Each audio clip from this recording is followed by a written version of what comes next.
Okay, welcome everybody. We are live on the Future of Schooling webinar. Who is excited to be here? Please put in the comment box. Let's know how excited you are to be on this call. This is amazing. It's we have longed for this, and this is finally here. The future of schooling, right learning tools and mindsets for relevance and work productivity. Please give me a feedback in the comment box if you can hear me. Welcome Rachel, welcome Oliverses, welcome You Can Empowerment Initiative, welcome Samuel Omega, welcome everybody. Someone give me feedback in the comment box. Let's know if you can hear us pretty loud and clear. Let's know if you can hear us pretty loud and clear. This is amazing. It's loaded and we are super pumped and charged and ready for this, right? And we want to know if you also are ready for this, right? So we kick start and we get going straight away, right?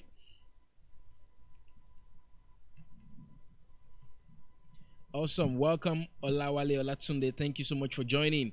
Welcome everybody. Please give us a feedback in the comment box. Let's know if you can hear us loud and clear. Let us know if you can hear us loud and clear. We're here to serve you, and we sure know that you will get lots of value from this webinar, right?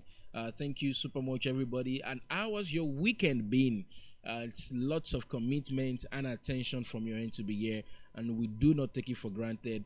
At the Future of Schooling webinar, we have young professionals, we have educators and thought leaders, we have school owners and administrators who are here to glean insights on the right learning tools and mindsets for relevance and work productivity. Thank you.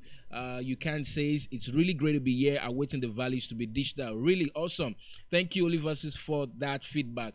Please, if your name is not the same with your username, please feel free to put in your name so we can mention your exact name. Thank you so much, Chinedu Victor. If you are sure for joining in, very clear. Thank you so much, Oindamola Oketumbi. You're welcome, right? So we will begin with the first module. This is how it's going to run. Welcome, Discover Live. Thank you. Great, excited to be here. Thank you so much. You're welcome, everybody. So this is the format we will go. It's going to be business like, and we want you to get set for the value that will be dished from this session, right? So major key highlights you should note. Like I said, this webinar will be business like.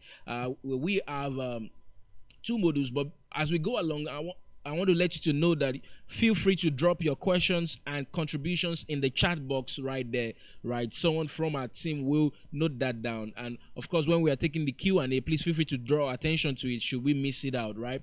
And of course, there will be two modules in total. Module 1 by Abraham Owosheni, myself, and Module 2 by my co-convener, Chika Isaac, right? This is awesome, and we do not want you to miss any bit of it, right? So let's get on, right?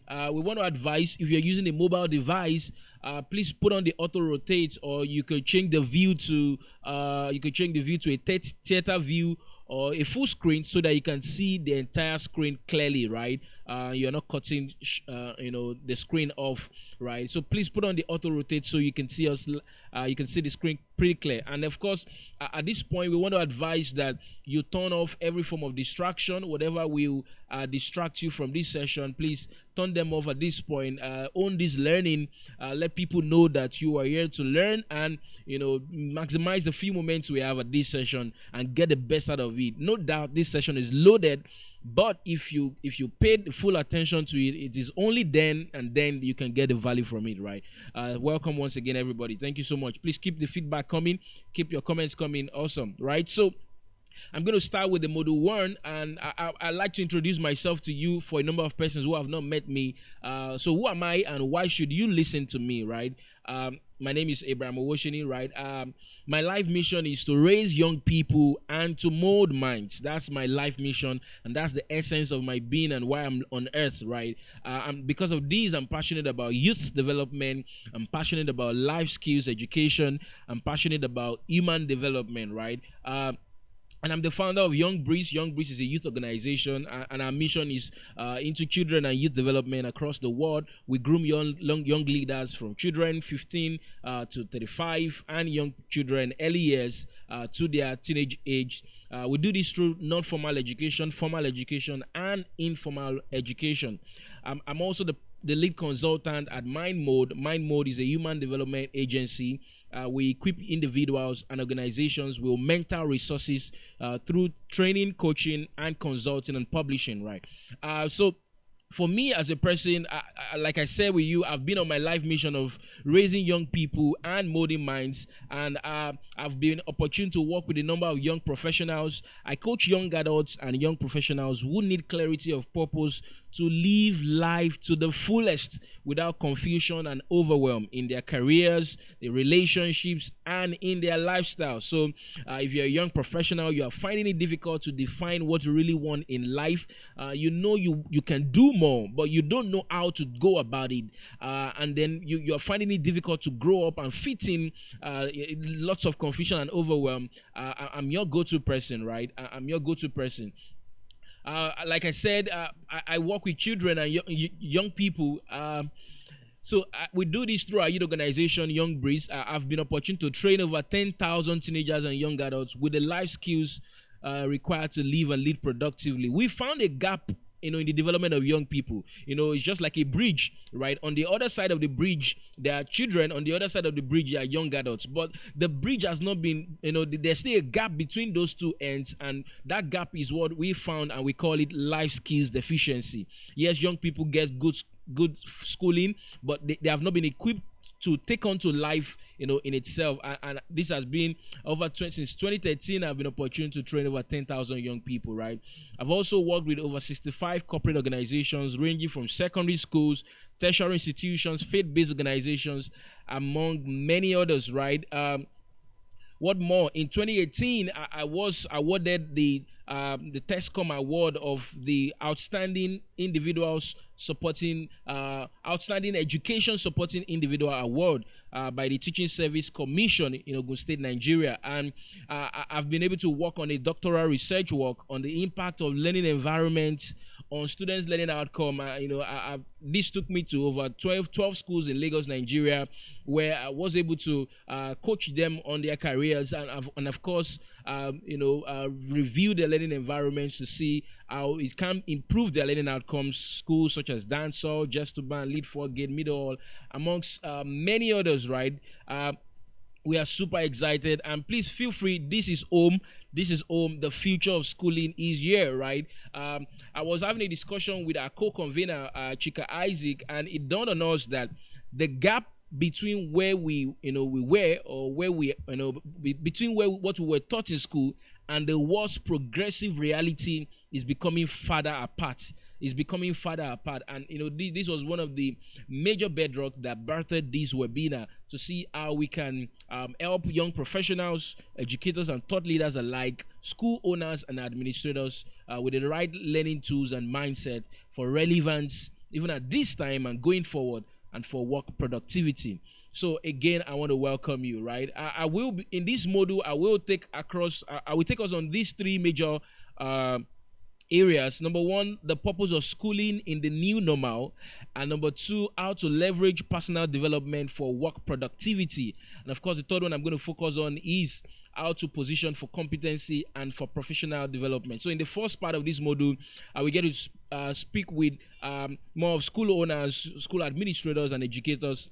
And in the second part of this module, I'll get to focus with young professionals and thought leaders alike, right? Is this good? Let me know if you can still hear me well, and if you are finding this valuable. Someone give me a feedback in the comment box. Thank you. Tomide says, glad to be here. You're welcome. Comfort Tomide. Abiodun Bola Gun says, educate tutors and educational services. You're welcome. You're welcome.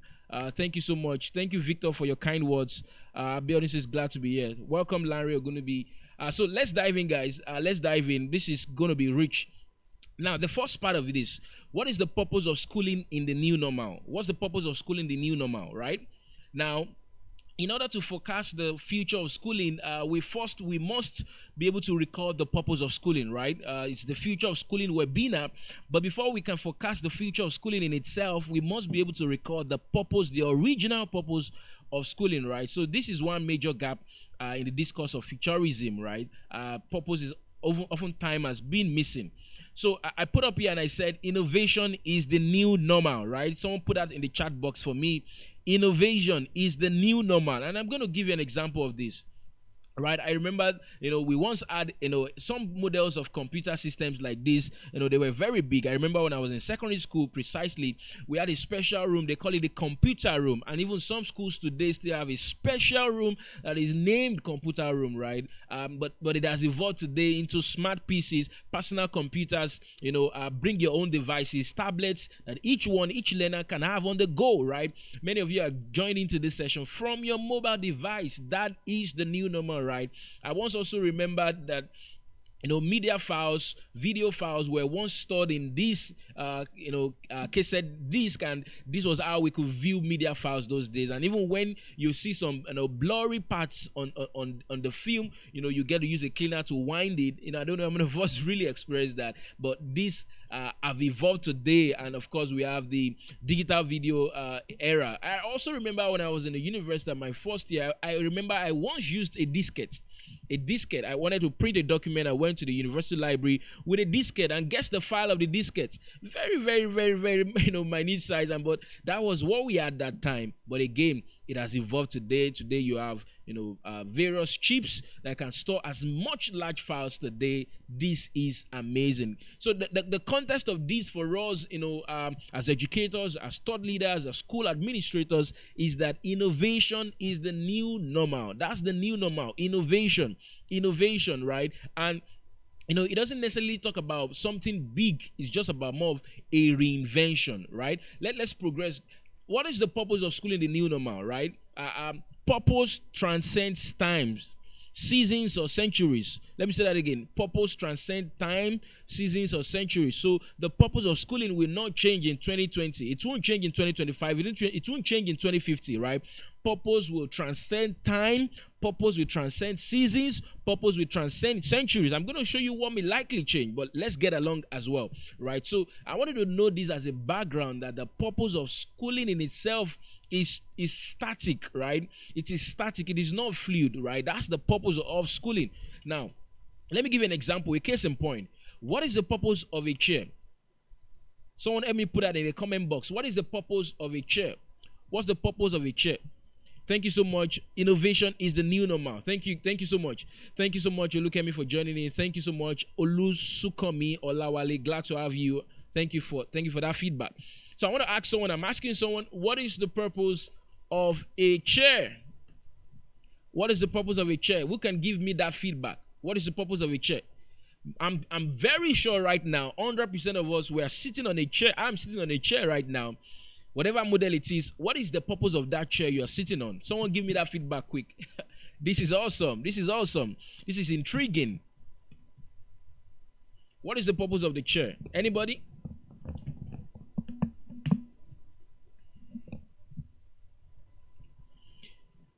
Okay, awesome. So, talk to me. What's the purpose of a chair, Mr. Chinedu? What's the purpose? Drop it in the chat box. Share your view. What is the purpose of a chair?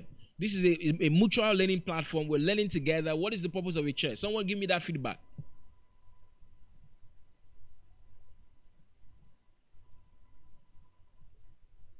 Okay, someone says for sitting down. Okay, I like this. Any other view? Comfort says for the purpose of a chair is for sitting. You're welcome.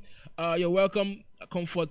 Tanimowo, you're welcome. Okay, someone says to sit comfortably without hindrance. Thank you, Abiodun. And now, so if you look at this, a chair, the purpose of a chair does not change, right? 100 years ago, there were still chairs, right? The purpose didn't change. So even before chairs came, people needed a place to sit on. So because of that, they were sitting on the floor. But with the innovation of that time, a product was made that can suspend the weight of a person, and the person can sit comfortably and conveniently. And today we have a chair. But look at this. The purpose of a chair may never change. However, the models of chairs in the future will definitely change. The models will definitely change. It won't always look like this one. So that's what is going to change. The purpose of the chair would not change. It's just the models of the chair that will likely change. This is awesome. Who got this point? Please let me know if you got this point. This is a case in point I want to know if you got, because this is the base of this session, really. Now let's make progress. The future of schooling as well will evolve around the purpose of schooling. The future of schooling will evolve around the purpose of schooling. That's what's going to happen. Though the purpose of schooling is going to remain static, what is only going to change is that the future of schooling will evolve, will innovate around the purpose of schooling. This is awesome. Now that's what's going to happen. It's just going to be an evolution, a reinvention of the purpose of schooling. That's what's going to happen. That's the future of schooling. The purpose of schooling will not change. I know maybe some people are already thinking, oh, what will happen? Will people still come to school? Oh, we're hearing of homeschooling right now. We're hearing of various disruption coming, but it's about positioning. And that's why we're having this webinar. You see, how can we position right? How can we position and not get, run over by the evolution that is, that is ahead or that has even started, already. This is awesome. Awesome, guys. Awesome. Thank you so much, everybody. The purpose of a chair will never change. Thank you, Chinedu Victor. But the model will keep changing. That is fantastic. You can say that again. You can say that again, right? So I want to show something that will happen, right? So I want us to notice something right there, that there's a difference between the future of schooling and the future of learning. For clarification's sake, this webinar is not focusing on the future of learning. We already know the future of learning. We know that the future of learning will largely leverage on technology, and that is even the current reality. We know, right? So maybe if you have always doubted that, of course, we have even moved past that. So that is a reality already. The future of learning will leverage on technology. I'm going to share more about this shortly, right? So what we're actually focusing right now on is that what is the future of schooling? Because learning takes place in schools, good, but learning can also take place just any other place. Currently now, some learners are learning from the comfort of their homes. That's also learning, right? And so we know that the future of learning will be ubiquitous. We know that already. There's no boundary to it. There's no boundary to it. I've had young professionals take up my my online courses and programs from different parts of the continent. That is the future of learning, right? But having said this, the purpose of a schooling needs to be accelerated, right? We need to accelerate the purpose of schooling in this new normal, right? So there is a purpose of schooling, and this is what I want to bring on the fore right now. There is a purpose of schooling in the new normal. There's a purpose of schooling. There is a purpose of schooling. Learning is for life, but schooling is for a season with a reason. Learning is for life, but schooling is for a season with a reason. This is a very key one. Now, so what will be your joy if learners in your school can say, oh, when I was a student in your school, across the value chain where you are, whether you're in early years, secondary, tertiary, post-secondary, will learners be able to say they found the reason they found the reason for the season of their schooling? Or it's just mere regurgitation, mere academic work alone, right? Let me show you, an evidence-based study I did, right? In 2018, I carried out an empirical study to really ascertain the purpose of schooling. You could get the abstract of this study with this link, right? And so what actually happened is that, look at what happened. What happened was that when I analyzed my finding, this was what happened. I found this. Watch this, guys. This was what I found. I found that amongst many other things that people got from schooling, look at the highest one. They got social capital, social development from school. Yes, number of them got exposure. Many of them increased their thinking prowess. Many of them, were able to improve on their skill. Many of them, and many other things. So it was not even the degree. It was not even the, passing the senior school certificate exam that they got from school. It was not even about the degree they got. It was the social development, the social capital they got from school. Wow, this is awesome. This is awesome. So in other words, schools are meant to serve primarily as agents of socialization. Schools are meant to serve primarily as agents of socialization. Schools are meant to serve primarily as agents of socialization. That is what schools are meant to do, right? And how do they do this? They do this through social development, like I found in that research I shared with us. Through positive networking, right? Learners can build social development skills, learners can build positive network, and learners can develop their emotional intelligence. That is some expression of schooling as an agent of socialization. And I want you to note this, that learners are social beings, right? Just as every human being is a social being. Learners are social beings. But the social nature, the challenge now is that the social nature of learning has radically reduced, right?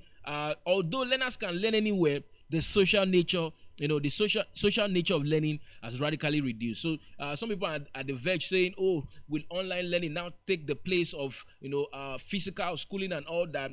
It may not take the place. It's going to be a blended learning. I'm going to share that shortly right now. But what we should position for is that let's position physical schooling, physical opportunities to develop learners as social beings, social development, right? Positive networking, emotional intelligence. This are key things you may not be able to get from the virtual world that a physical schooling will be able to provide. Now, quickly, what can schools do in the new normal? Number one, this is what schools can do. Schools can prepare learners for life and not just for work, right? So like I said, wherever you are in the value chain of schooling, prepare learners for life, not just for work, right? So before, there's always this ideology that you go for a course of study so that you can get a job in that course of study. That's not just going to be the function of schools in the new normal. In the new normal, schools should be able to prepare learners for life. Why? Because the jobs can change, and definitely they will change in the future, and skills will change, but soft skills will not. Let me say that again. And skills will change, but soft skills will not. So rather, prepare learners for life. Prepare them to know that learning does not end in school. That's personal development, right? So whatever skill they need to live as responsible adults and citizens wherever they are in the world, prepare them for that as well. That's number one. Let's go to number two. Number two, what can schools do? Schools can begin to adopt a blended curriculum with life skills education, right? Skills such as personal values, communication development, leadership development, career development, right? Like I shared, I went to about 12 schools. I was actually, training them on one major life skill that I'm most vast in, which is on leadership and career development, right? UNICEF calls these life skills, they call them life skills based education, LSB, right? And for me, when I try to look back even on my experience from schooling, from my high school, my secondary school, I can only pinpoint. I couldn't pinpoint the day that I really found the reason for schooling as at that time. Even days when I went to the school library, I wanted to read more about life skills. I couldn't find books on life skills. All books I found were chemistry, biology, science, mathematics, and naming. But, we are saying in the new normal, schools should blend curriculum with life skills-based education, right? I have over 26 life skills, that I've developed as a curriculum, and we can be able to help you with this, right? Now, what else? What else can schools do? Now, schools can begin to do what? They can begin to provide what I call right modeling. Right modeling from teachers and staff members. Right modeling. Right modeling, right? Right modeling. This is a major one. Right modeling, right? Right modeling is key. Albert Bandura's in his social learning theory talks about the fact that people learn from each other by observing, imitating, and modeling, right? So in the new normal, your school's organizational culture will not be a non-negotiable thing. Why? Because every member of your team should demonstrate the culture of that organization. Why? Because beyond just coming to class or beyond just giving instructions, students are going to learn more from that. I remember when I was in high school. Today I can still remember teachers that were not passionate, teachers that never lived with any culture. Teachers that come to school class and when they get a call, they interrupt the class session without any form of courtesy to the students, and they even sell in class. They bring words they sell to fellow teachers and other people while in a class. Wow, that we can imagine the model that other students learn from that passively. How about if you can have a new culture An organizational culture with the right values for schools where they can model the right skills, the right values, both from teachers and staff members. So you don't necessarily have to come to the class before you say it. I can see it, right? Not everything is taught. Some of them are caught. I'm going to say that again. Not everything is taught. Some are caught, and many are actually caught than what is taught. Number 4, what can schools do? Now, before I go to that, let me read this. Technology will never be able to replace the motivated, inspirational effect of a great teacher, but it can support great teaching and save teachers time so they can focus on what matters. That's what technology can do. It will never replace motivated, inspirational effect of great teachers. I also had teachers that were very inspirational. I learned hard work from them. I learned punctuality early from them. They come to class on time. They dispatch their duty with amazing passion. That is a skill I learned early, even from without someone teaching me that it was called passion or that it was called communication skill. I learned it from the right modeling. Number 4, what can schools do? Schools can remodel the learning environment, right? From my doctoral work, I found lots of learnings and survey and actionable points from this. What can we do at this point? Remodel the learning environment to embrace peer learning, group activities, outdoor learning, right? It's not just about isolation or solitary learning alone. Embrace peer learning, right? That's what they can't do online. So when they have an opportunity to be in a physical classroom, let them develop their social development skill by peer learning, right? In group works. That's going to make them to develop teamwork, collaboration skills that they will need for life, not just school, right? Also design the outdoor learning environment of the school with amazing murals, wall arts that will help them to keep learning even when they're outside of the classroom, right? There's a whole lot to this, but I want you to know this quickly. Let me move to number 5. What can schools do in the new normal? Who is finding this valuable? Let me know if you are finding this valuable. This is awesome. Thank you so much. Not everything is taught, some are caught. Thank you, Chinedu, for that feedback. Yeah, exactly, it works that way. Schools can remodel the learning environment. You're absolutely correct. Thank you so much, Adeleke Adesina, for joining in. Schools are meant to serve primarily as agent of socialization. Exactly. Thank you so much. Let's keep the feedback coming. This is a real learning and we are owning our learning. Quick. So number 5, what can schools do? Schools can flip the classroom. And what do I mean especially by this? Blend e-learning with classroom experience, right? Some people have always thought, even after COVID or after a pandemic, what will happen? Will e-learning stop? No. Schools that will evolve will not stop it. Schools that will evolve will only blend it. They will blend the experience. They will blend it in such a way that school students pupils and learners can enjoy the experience of a physical classroom and the online experience, right? And guess what? Learners today come to class not just for instruction or assignment or to write notes. Today's learner in the new normal will come to class for an experience. If they don't get an experience, then something is missing and the school is not serving its full purpose. Quick, number 6, what can schools do? Schools can begin to incorporate non-formal schooling, right? Of course, schools have always focused on formal schooling, right? Assessment exam, terminal exams and all of that, promoted to the next class and all the formal, curriculum and cadre and all of that. But schools can also begin to focus on non-formal schooling by investing in extracurricular, helping students to harness and refine their abilities, right? At Young Breeze, we build youth development clubs at various schools, and we have about 2-3 centers.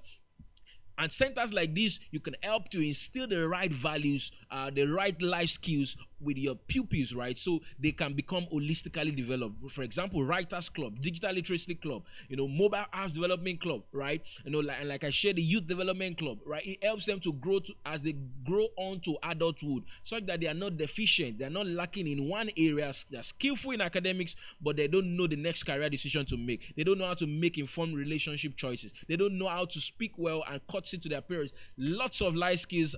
This is just a major one. Schools in the new normal will incorporate non-formal schooling, right? Number 7, okay, I have number 6 here. I just want to continue because I have a lot in my note, but I'm going to stop there and move to the second point as I begin to round up, right? How can you leverage personal development for work productivity? I'm going to focus with young professionals, educators, and thought leaders now. And this is simple. How can you leverage personal development for work productivity? How can you leverage personal development for work productivity? I want you to look at this model, right? This is model it's a major model that will help you get the value from this, right? Thank you so much. Adeleke is a very rich session. Thank you so much. Olasukomi always say great, insightful. Thank you for your kind words. Peter Alufemi say remodel the learning environment. Exactly. Thank you. Right. Schools that we evolve will not stop e-learning, but rather a blend of the teaching curriculum. Thank you so much for that. Okay, let's move to module the next point before we bring in module 2, models of learning. Let me show you something in this model. Number 1, teaching. Teaching is the common one we all know, and teaching is the one we have in schools, right? Formal schooling. The teacher comes to teach, an instructor, an educator tells you this is what to do and all of that. But you also have training in the form of non-formal schooling, right?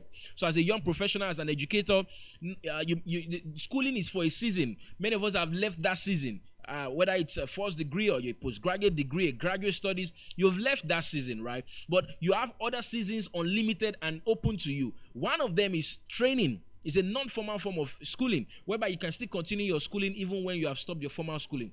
Training on skills that will help you to upskill and that will help you to remain relevant, right? Like we shared, some of the life skills we shared, we'll need them. We also need them as young professionals, right? One major one people also don't look at is what is called mentorship. Mentorship is also a form of learning and development. As a young professional, who is mentoring in your career? Who is mentoring you in marriage? Who is mentoring you in your academics? Who is mentoring you, name it, in finances? Do you really have mentors in place, right?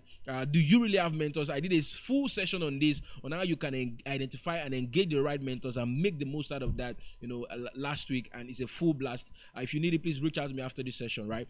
Now, what about counseling? Counseling is also one form of learning and development.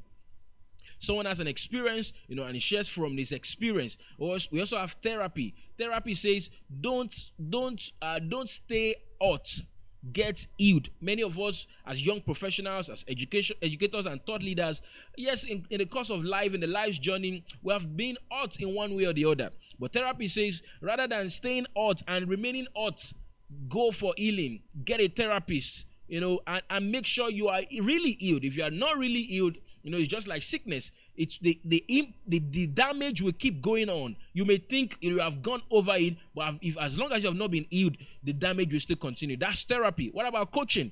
Coaching helps you to get from where you are to where you want to be. The coach pulls you through and pushes you through with the right tools to achieving your desired goals, right? You see, these are some models that we most times have not always explored. We only explored, go to school, finish from school, write your exam, get your certificate. And that was the model. Look at these other models we can use to continue to remain relevant. This is amazing. Now, this last one is a major one that I learned from so much personally. Friendship. Yes, friendship. Friendship is one major form of informal schooling, and you can learn from your friends. For example, with the use of social media, you can learn from your friends. The kind of friends you follow online determines what you see on your timeline. So most times for me personally, when I see that I'm not learning from my timeline and I see a person's 1, 2, 3 posts doesn't make value to me, I simply unfriend, because I'm very intentional about what appears on my timeline. So in the few minutes I have to scroll a timeline, I want to be that I've learned and I've grown, right? And because of this also, even the physical friends I have, when I see something valuable I learned, I will share it with them. This was valuable to me. When I see a program that I joined and I got value, I share it with them. This is how to gain the best of learning. If you don't have friends like that, that means you have the wrong friends, right? They can't help you for the kind of model we're talking about. If your friends are only gist partners, then they can't help you to grow and remain relevant, right?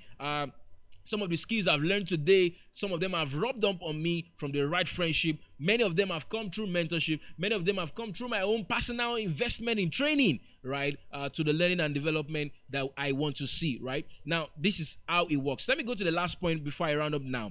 How do you position for competency and professional development? How do you position for competency? Now, I'm going to show you two. There are two models to this. To position for competency and professional development, have a blend of technical skills and life skills. A blend of technical skills and life skills. A blend of technical skills and life skills. This one is a major one. A blend of technical skills and life skills, right? Because now technical skill is what people call hard skill. The hard skill.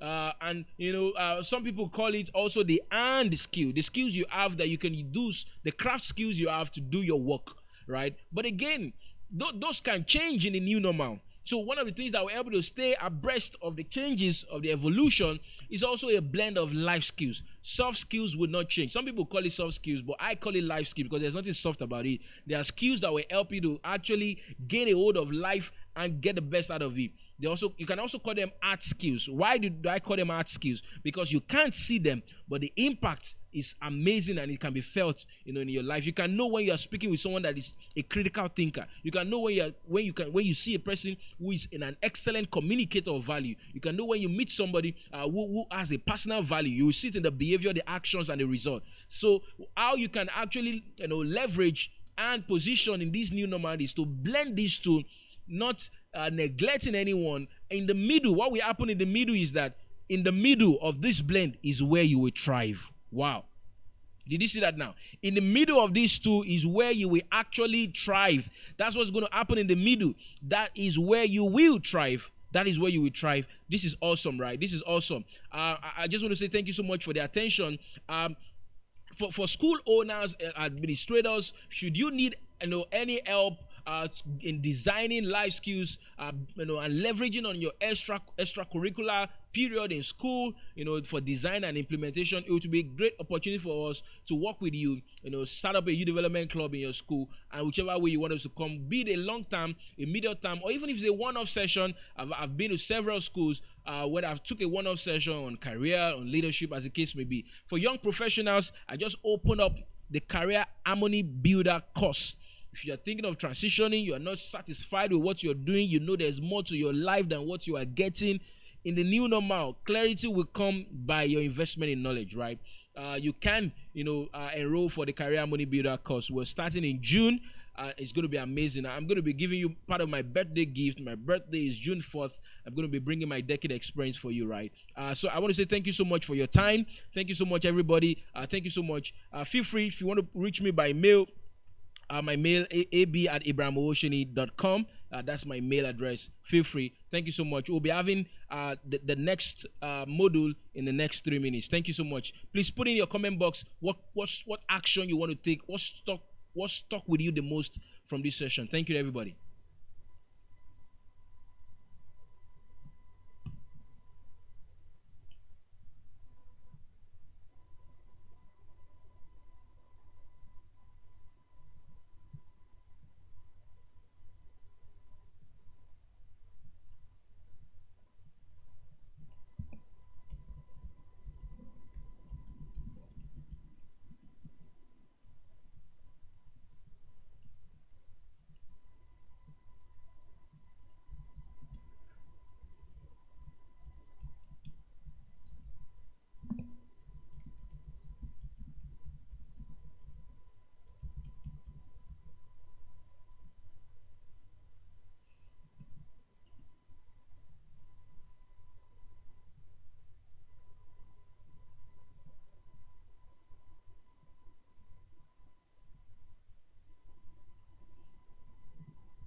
Hello, sir.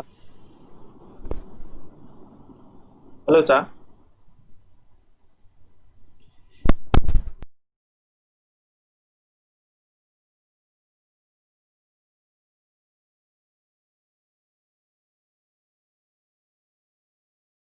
I can hear you clearly. Yeah, you're welcome, Mr. Chika. Go ahead, please. Okay, are we live now?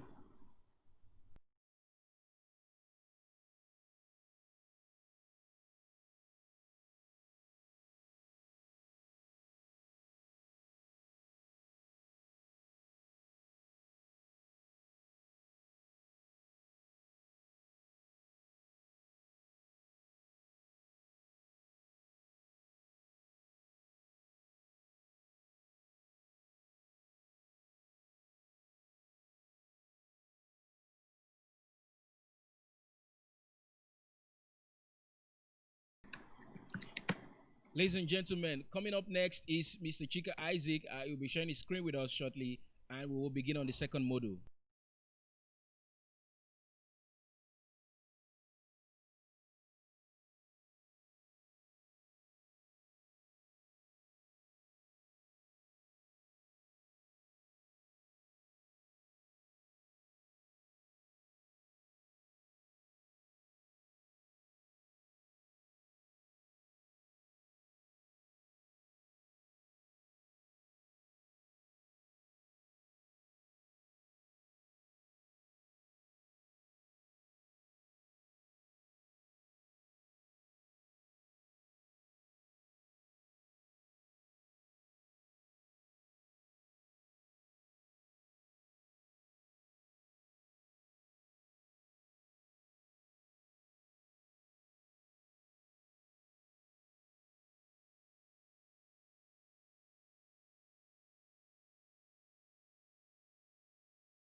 Okay, welcome everybody. The next module is kicking off right now, and we have Chika Isaac who is starting right now.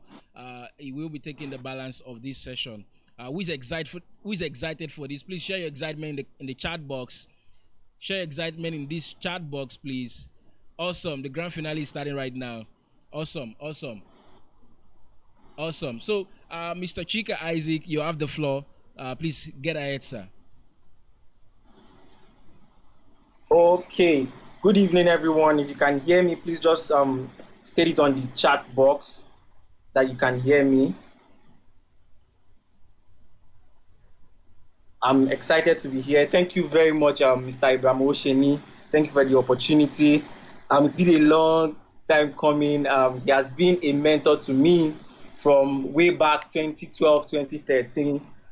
Been involved in a lot of his schoolwork with young grades, with the club and every other thing around students and schooling generally. So it's a privilege to be with you on this session this evening. So if you can hear me clearly, please just state it on the chat box that you can hear me. Oh, great. Awesome, awesome, awesome. Thank you very much. So my name is Chika Isaac, and I am on a mission to drive possibilities and strategies to transform hope to reality. And now I work around businesses and individuals, basically.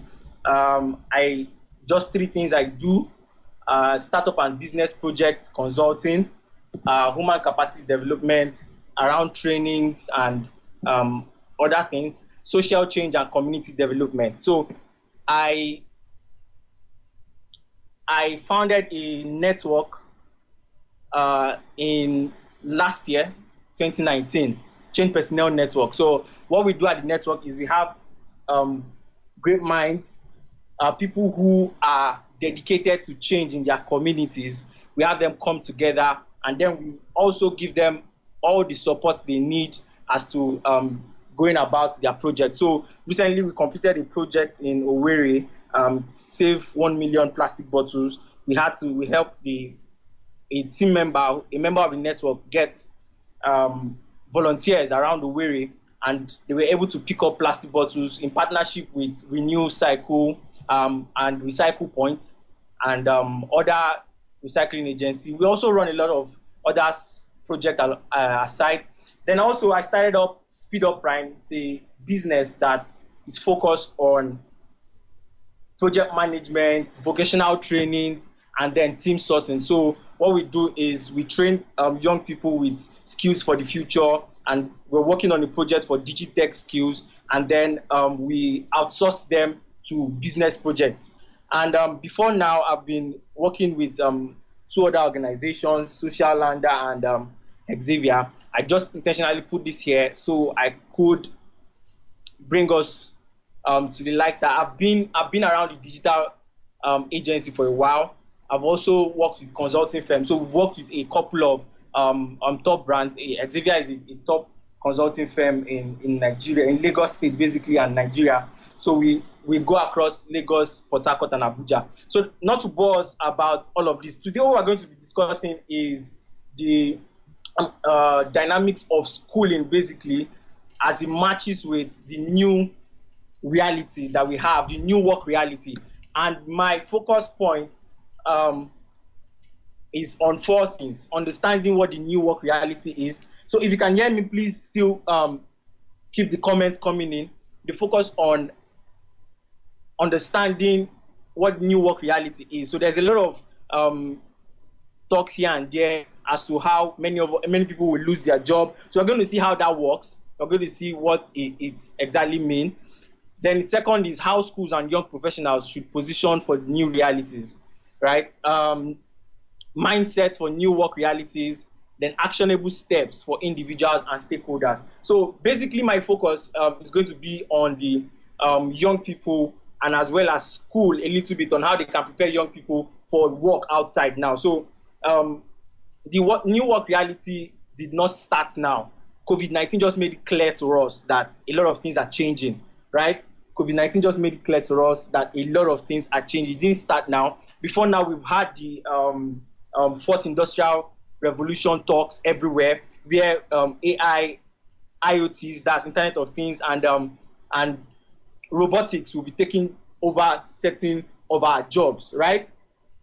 So basically, I'll start with this. And this is what I'm going to say. We decide our future. Please, if you can hear me, clearly, let me know on the comment box. If you can hear me clearly, let me know in the comment box. So we decide our future. What do I mean? I mean that the future is a cumulative of our individual action. What this means is that everybody's action in the world today is what forms what our future will look like, right?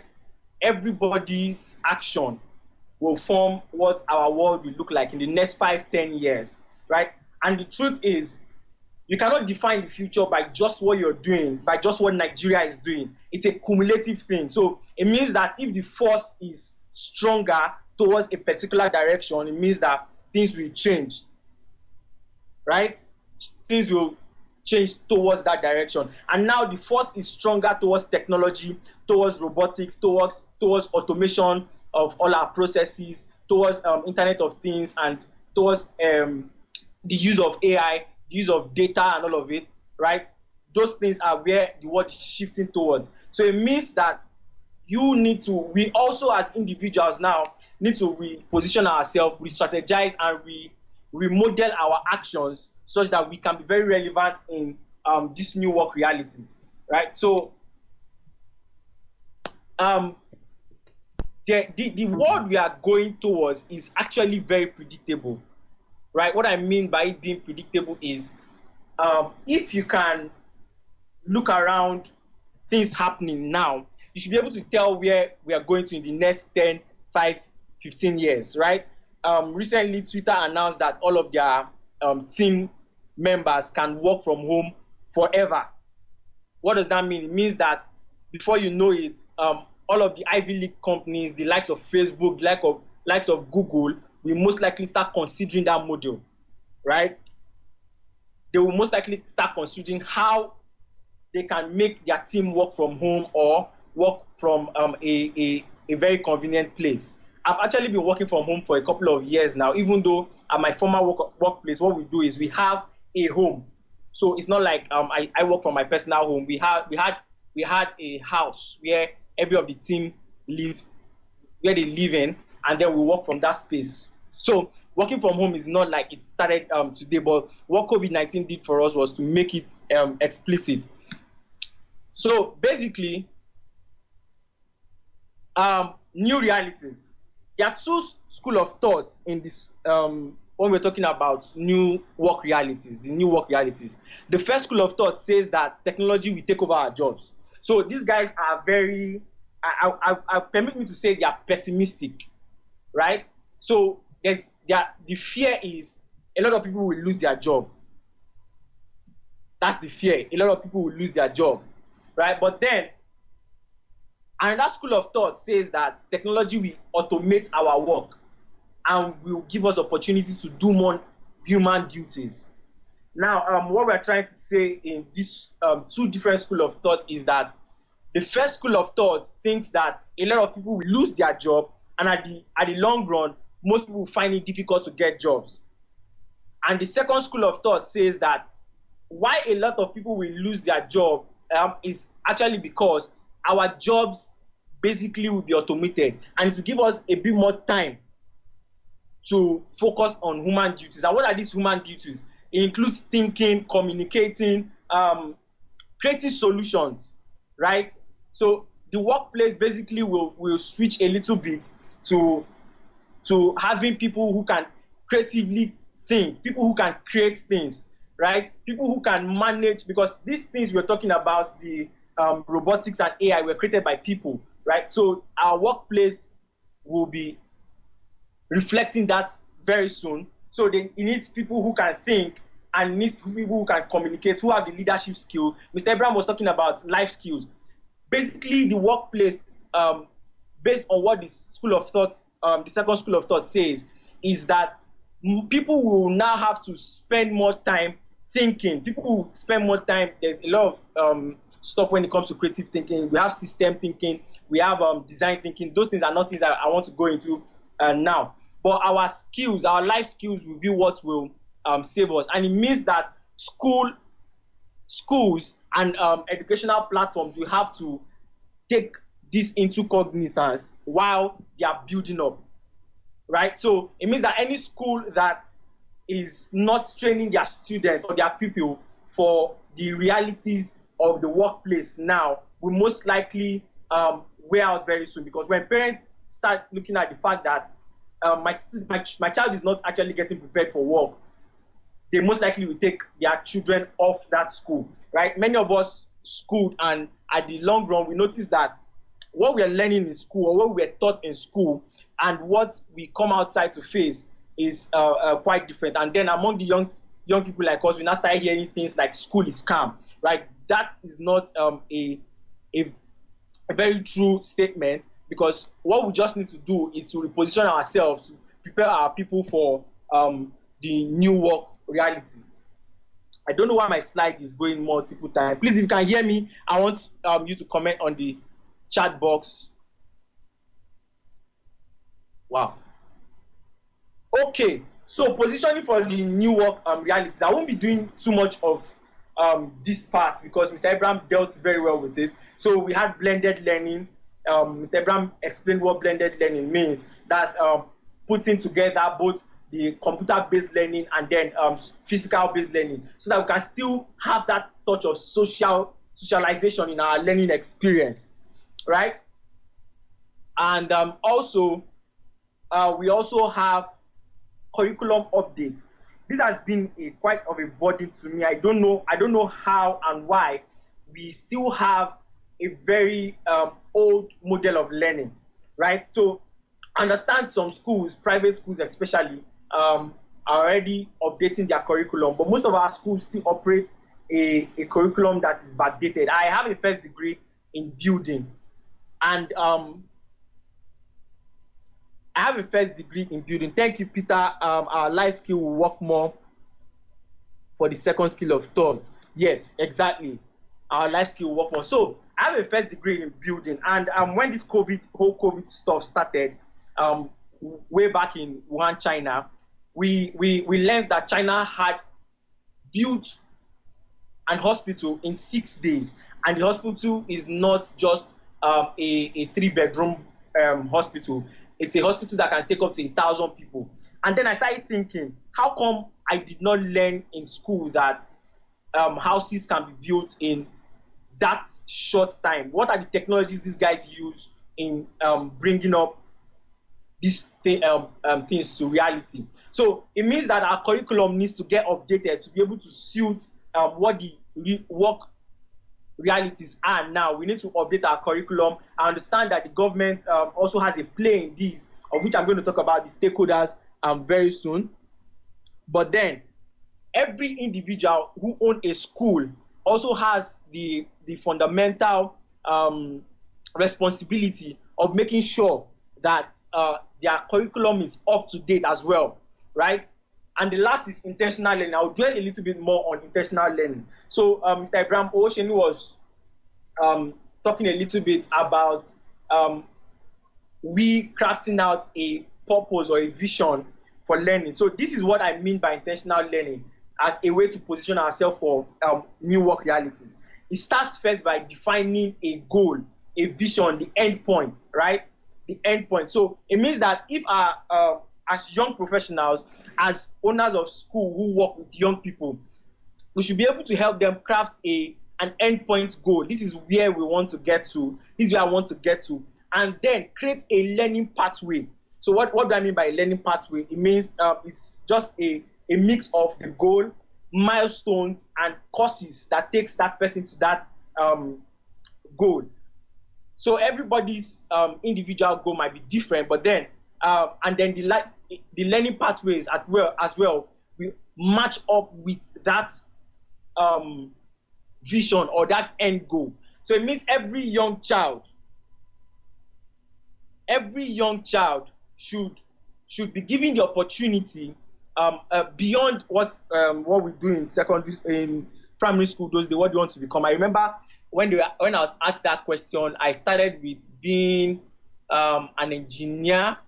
I pushed to being an accountant, and then I moved to saying that I want to be an art person. I want to start writing and acting movies, and I started registering for my JAMB and trying to get into the university, pursuing mechanical engineering. I ended up doing building technology, and now I am more on projects, right, and business consulting, and not even building. I still do a little bit of stuff around building when I need to, but basically I'm focused on this. But imagine when I understand the learning pathways. I remember I wanted to go to university, and I said I wanted to do project management, but then I was advised that, okay, you can do project management around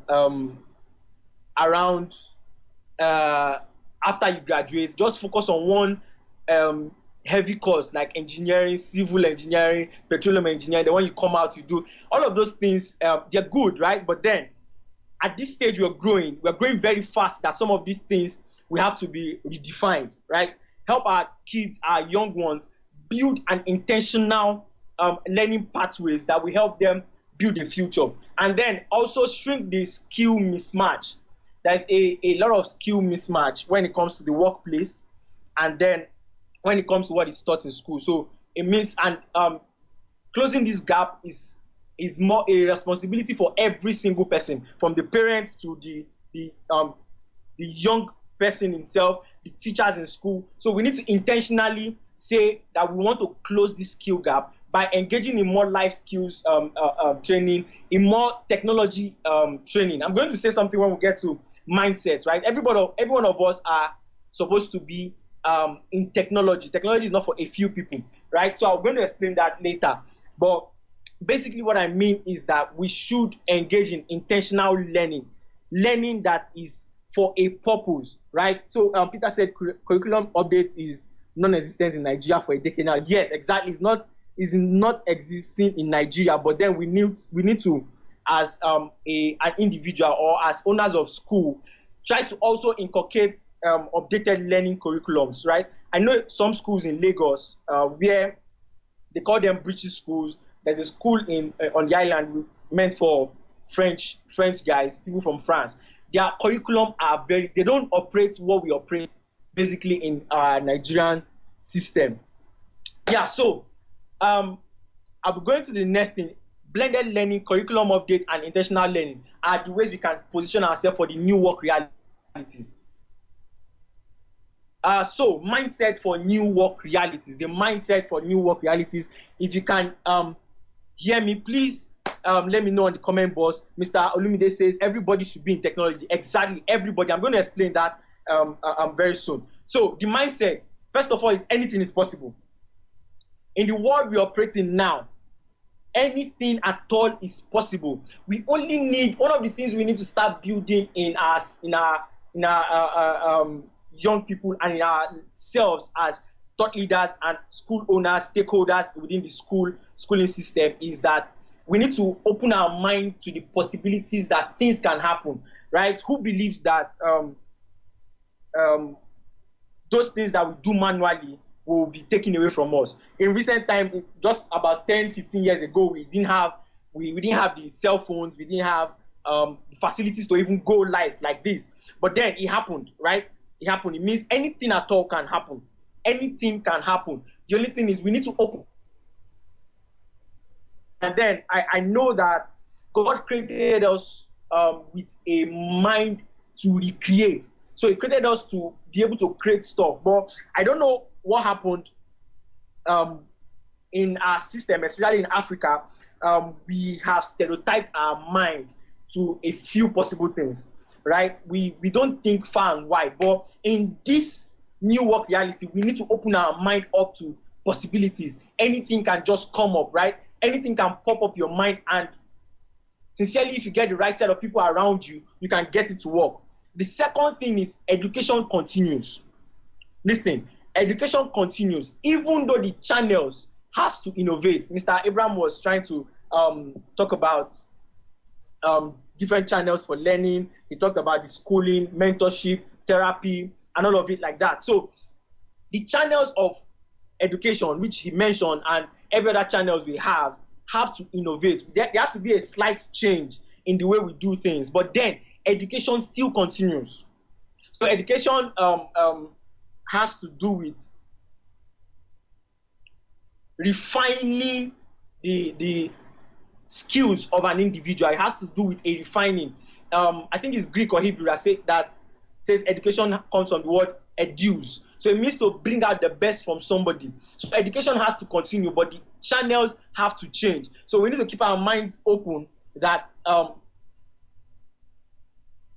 education must continue, but then there are better, innovative ways of getting education to the people, right? I've been thinking lately, how do we get education or schooling to people who don't have the access to some of these devices, right? So talent is not enough. That's the third mindset we need to have. This is specifically to young people. Many of us have talent. We are gifted, is no doubt. But our skill, expertise is what will keep us relevant, right? We need to intentionally build expertise.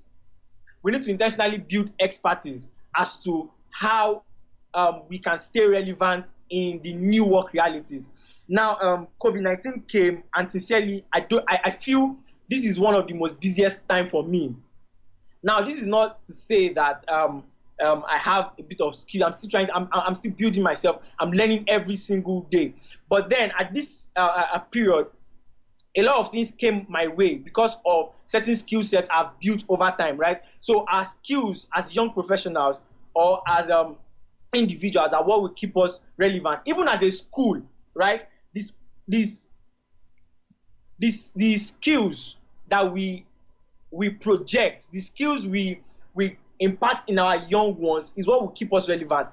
if your school is not even innovating to be able to take up certain digitech skills, certain life skills, then most likely you have to go down very fast, right? Things are happening very fast, very quick, right? And so it means that we also need to, I won't say go with the trend, but then we also need to grow very fast. The last is tech is for all, right? Tech is for everybody. Okay, thank you, Mr. Peter. He said education refines with innovative strategy. Yes, yes. So we need to refine our education system with innovative strategies. So tech is for all people. Tech is for all people. The mindset of a few people are tech guys and a few people are not tech guys has to go.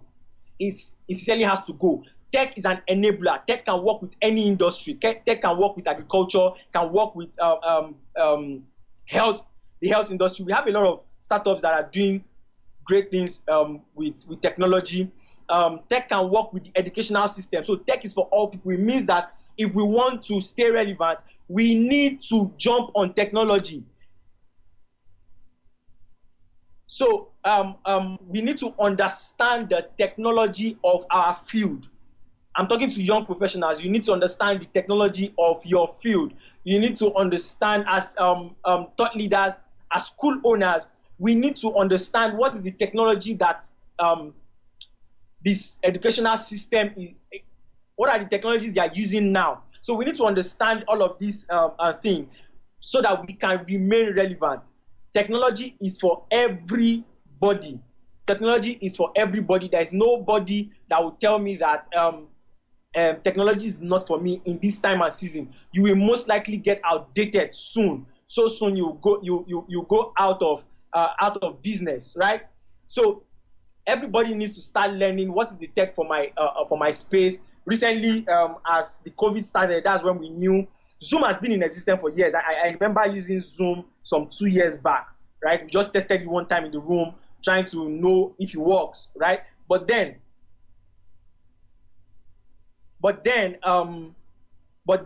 what works now is that all of us now start jumping on Zoom because COVID-19 could not make us go out again. But when Zoom came out, a lot of us didn't even know it. A lot of us didn't even try it out. Some people just started learning how to use Zoom now. But then it's important that we know that technology is also evolving. So it means that we must jump on technology, understand technology, and start building up on technology. Technology is a bit of, it's not complex. It's just for us to just understand basic. We don't need to go deep into it when it comes maybe going into big data analysis, going into complex web development, going into creating artificial intelligence, going into the use of Internet of Things. We don't need to go deep, but at least understand the basic technology for your field, and it will help you stay relevant. So I'm going to go to this is where I'm going to spend more time. I'm going to spend more time here. Actionable steps.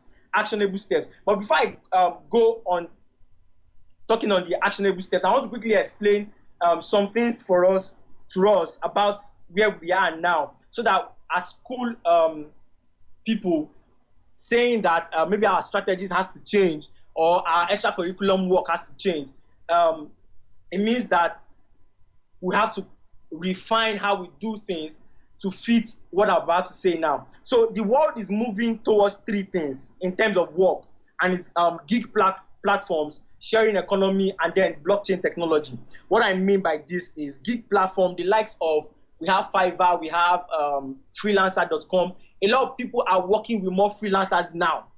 So it means that while I'm in Nigeria, I can work with a number of clients everywhere. So what they just need is for me to render my skills, right? For me to give my skills to what they're doing, right? Sharing economy, the likes of Uber, the likes of Airbnb are businesses built on sharing economy. So you don't need to, it means where you don't need to own all of the things that you're using to run your business.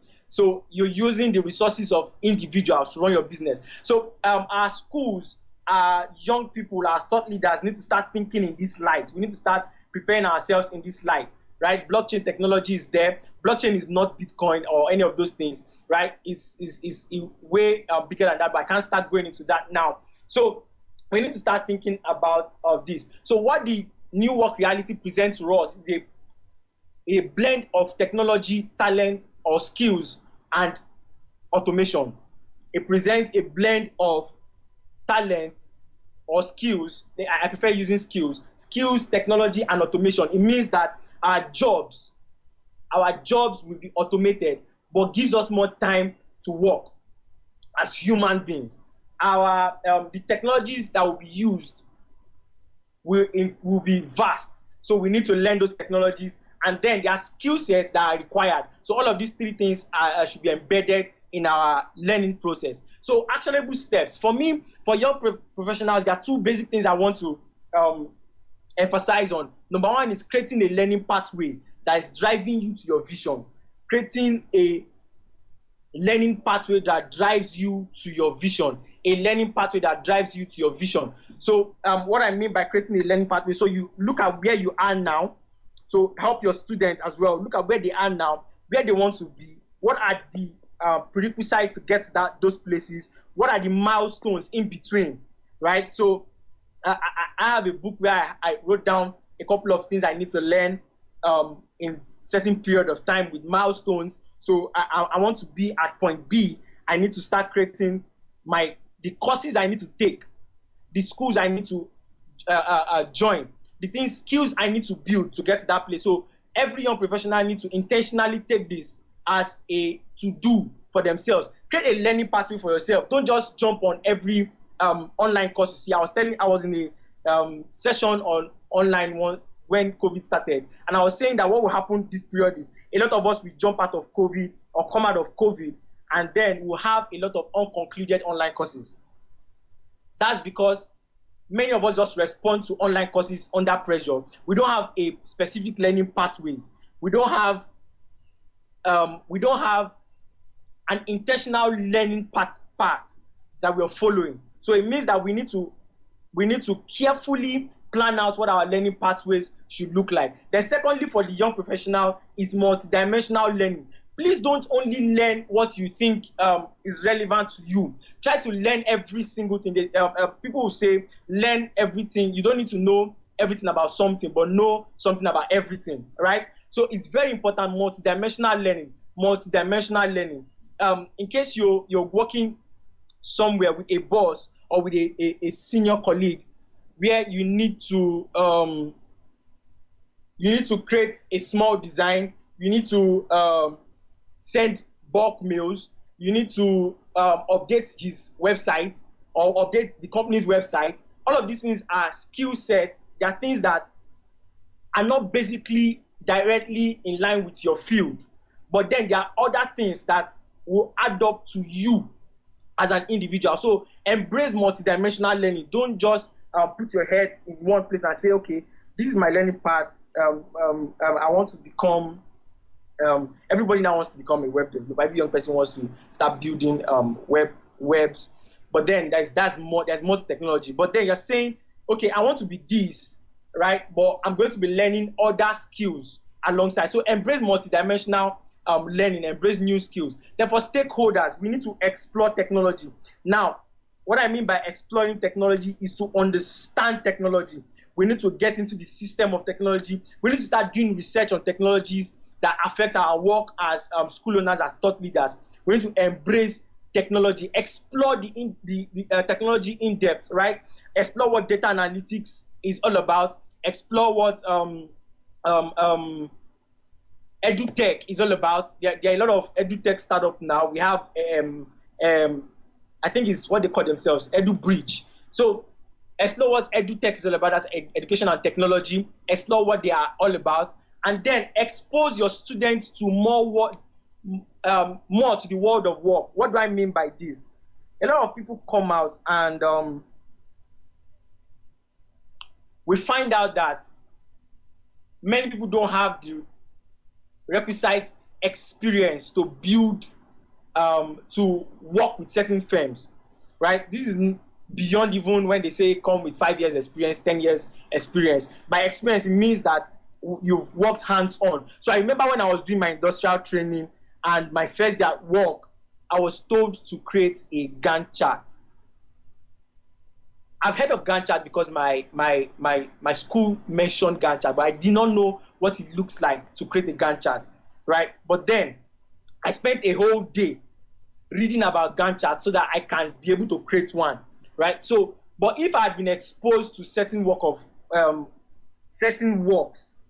while I was learning, right? Exposed to probably field activities, exposed to certain projects, even though they are not real life projects, at least projects that I can lay my hands on that has to do with each of these things, creating Gantt chart and all of it, it will be easier for me to relate well when I get to the workplace. So we need to expose our students, our people, to the workplace, the world of work. I was watching a video recently of young children who were taken on a tour to a company, and what they were going there to do was to sit in an interview. So they were in their primary school, but they were sitting in an interview like they were preparing for a job. So we need to expose our students a little bit more to the world of work, and we need to accommodate enterprise skill in our curriculum, right? We need to accommodate enterprise skill. Please, if you're still hearing me, just comment on the chat box. I can see them. So we need to accommodate enterprise skills. So what do I mean by enterprise skills? I mean skills that are relevant in the workplace. So we're talking about life skills. Yes, we're also talking about certain enterprise skills, use of certain softwares, use of, I remember studying building and doing a course on AutoCAD for one whole semester and writing the exam for AutoCAD on paper without creating one design. So, but all of these things has to change because the world is moving very fast. So we need to accommodate a bit of enterprise skill, even though it's in our extracurricular activities, because we know that the government has a very long say in a very big say in the curriculums we operate, even though it's not extracurricular work. Say the Wednesdays that students wait after the close of school to learn certain things. Even though it's in that period, we need to just inculcate enterprise skills into all of the things that we're teaching our people. And I'm going to end up with this. So who are the people who are supposed to take charge? Who are the stakeholders who are supposed to take charge of bridging the gap between the skills that our young people have and then what is obtainable outside? The skills that we are taught in school and what is obtainable in the workplace is everybody. It's the work of everybody. Like I said before, a lot of things have to come in place. We know we're going to embrace technology. Internet service providers have to be on point. Our parents have to be on point. So our parents also need to start embracing technology. When we have our Parents and Teachers Association Day, PTA, we can also tell them that, okay, parents also should start learning how to use technologies, right? Our teachers, school owners, young people, everybody has to just put hands together, come together to create a system that embraces work relevance. If not, if we don't take time, we will find ourselves going far back. We're already a bit of behind when it comes to the global system, but then we need to also embrace technology very well and build ourselves very fast. And the stakeholders involved are every single person. So I'm going to round up what I said before. Let's open our minds to possibilities. Anything can happen in this time that we are in now. People are thinking very far and wide. Where I used to work before, when we go for trainings, one of the things my boss will say is that young people or people of these days are, permit me to say, they are busy, they are crazy, and they are lazy. They are busy, they are crazy, and they are lazy. What it means is people are busy now. So it means that so this is talking about business. Anybody that has to build anything has to build something that makes the life of people very easy. So is education. So is schooling, right? And secondly, they are lazy.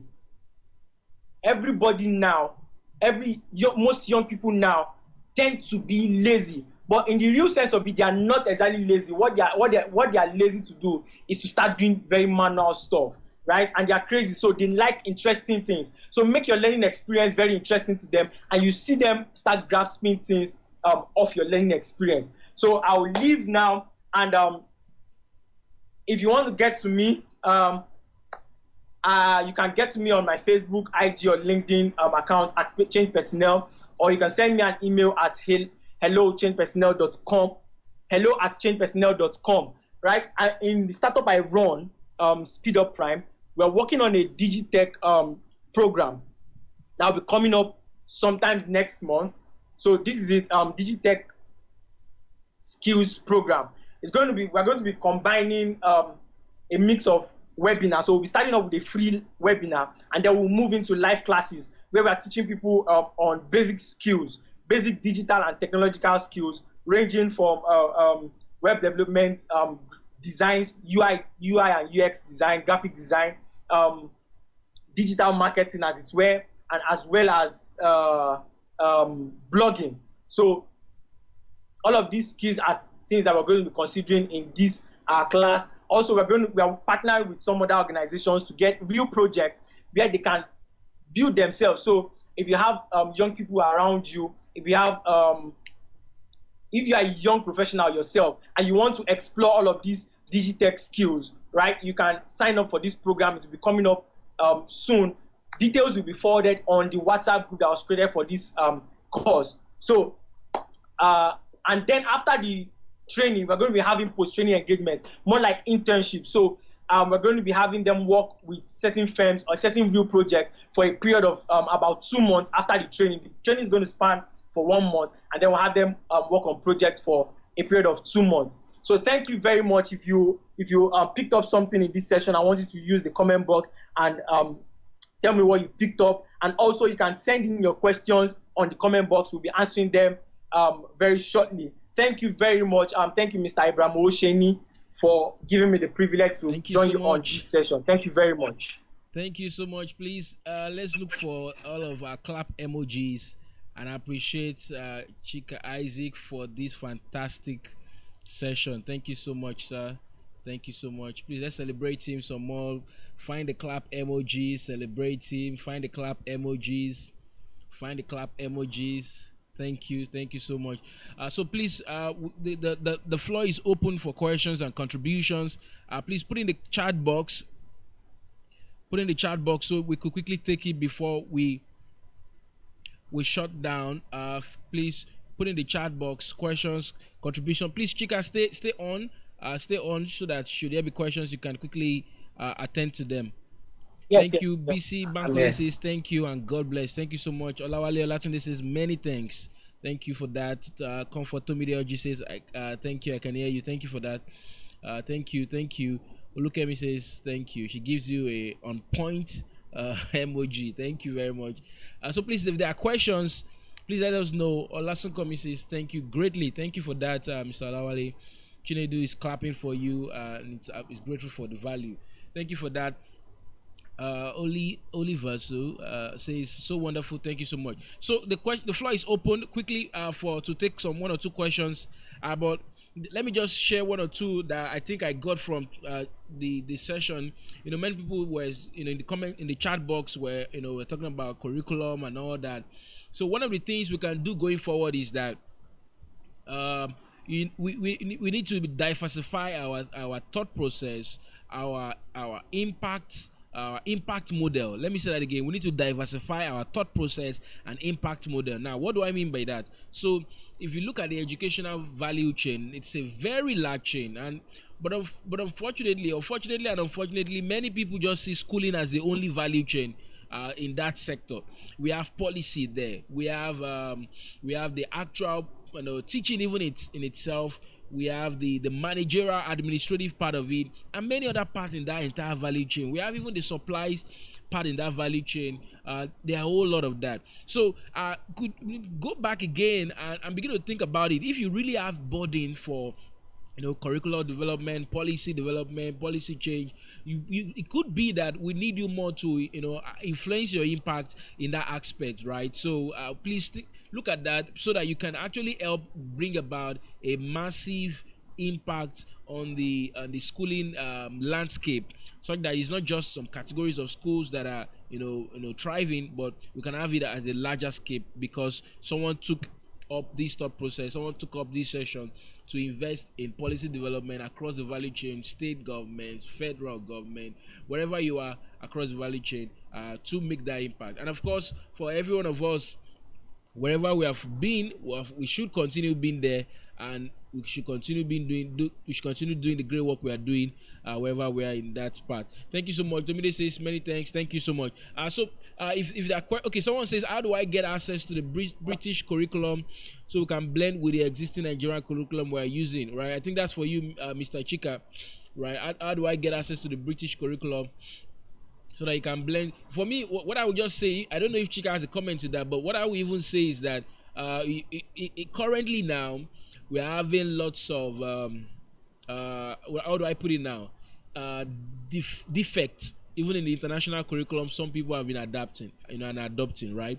Lots of defects coming up. So I want to ask you, and I want to put it to you, Oluwagbami Blessing, that can you also modify the current curriculum you're using to meet the challenges of this time, to meet the challenges of your current learners, not necessarily importing a curriculum that may not be fit the context of your learners, right? So these are some of the innovative models that educators alike, school administrators are thinking to see how can we have our own roundtable brainstorming session to bring out a curriculum that can meet the need of our learners, number one. Two, adapt to their context, and of course solve problems, get real result, right? But if Mr. Chika has some comment, we add to that as well.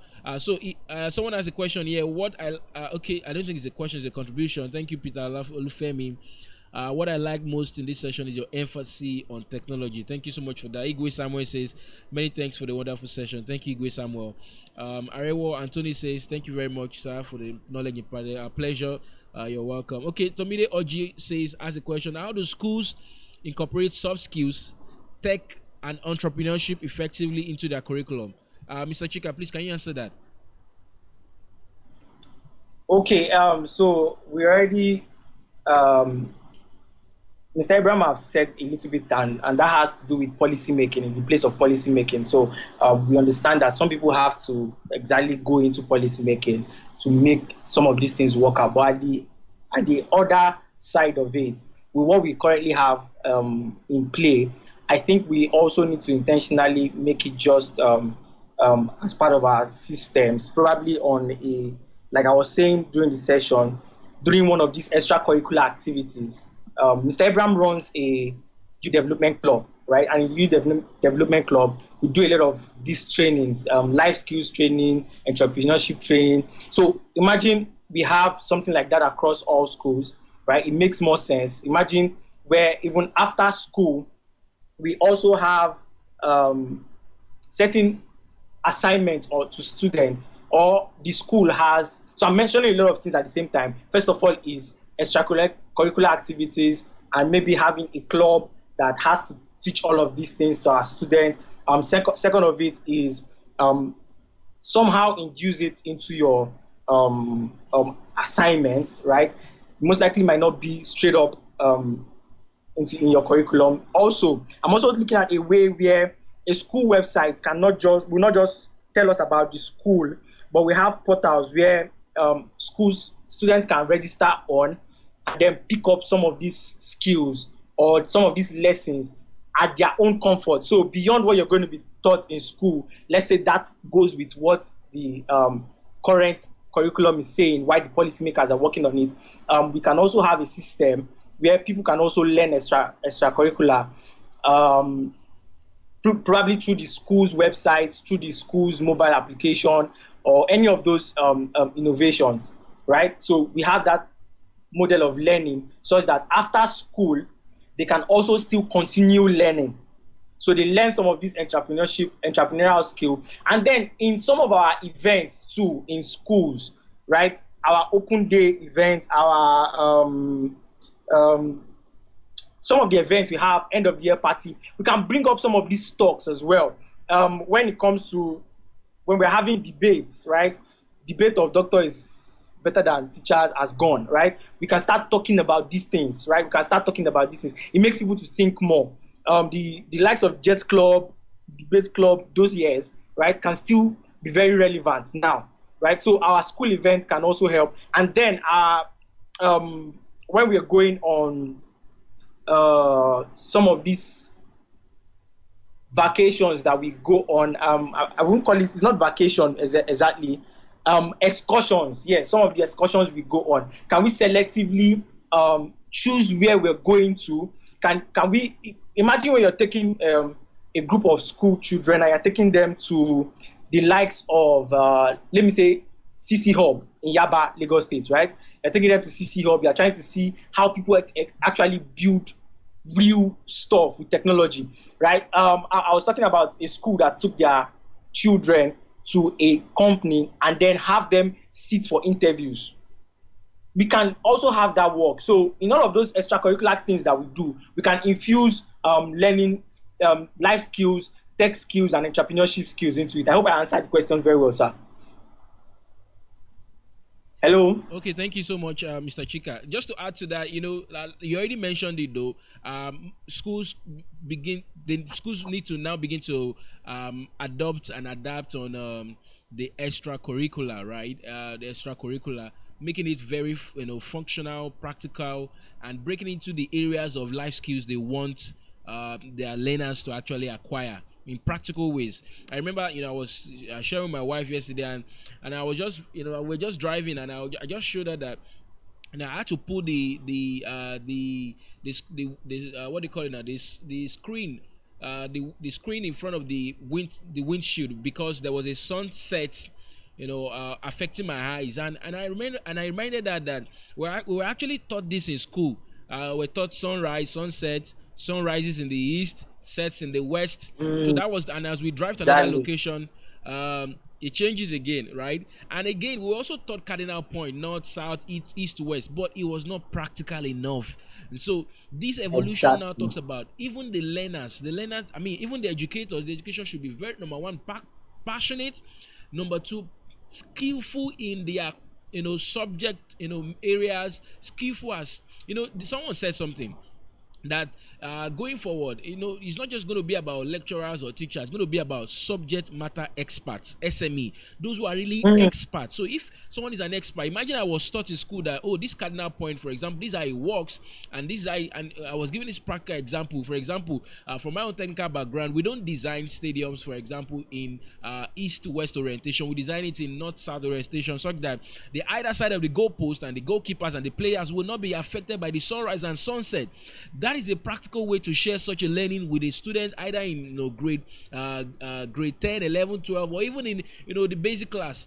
So making learning practical, and of course maximizing the extracurricular to really infuse the life skills that you want your learners to really have, right? Thank you so much for that.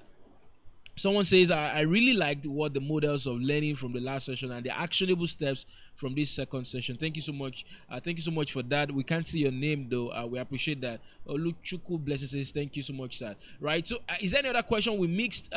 Please bring it out in the comment box. If there's any other one. But if there is none, in the absence of that, I would like to give a remark on behalf of the conveners, Chicken Isaac and I, of the future of schooling webinar. We want to appreciate you for joining in. Thank you for registering, and thank you for being part of this. You have actually shown up live, and this is what is most amazing, right? Actually, we will not even have the replays available except those who wanted to pay it at a fee. But we're glad that you came out and you experienced the live action. We're glad for that. We will share some of the opportunities we shared on the group, so that you can have that easily, and you can take it up before the offer is over, right? I want to say thank you so much. Please let us know your last words here. Give us your last word. Give us the last one in the chat box. Drop your last one in the chat box. Somebody Drop your last word. It looks like we should not stop, but we've come to the end of this feature of Schooling Webinar. Drop your last words to us in the chat box. Let us know how this has really, really helped you. We are so glad to have come your way, and we're so glad you took this really well. Thank you so much. Thank you so much. Thank you so much. Flood the chat box, please. Flood the chat box. Let us see your expressions, your excitement, your appreciation. Let us see it. Peter Lufem says thank you, we appreciate you, thank you, you're welcome. Thank you so much, everybody. Thank you so much, everybody. Right, thank you. So please have a great evening, and please remain productive even as you stay safe. We want to sign out from here, and we want to say bye for now, everybody. Bye for now. Bye for now. Right, bye for now.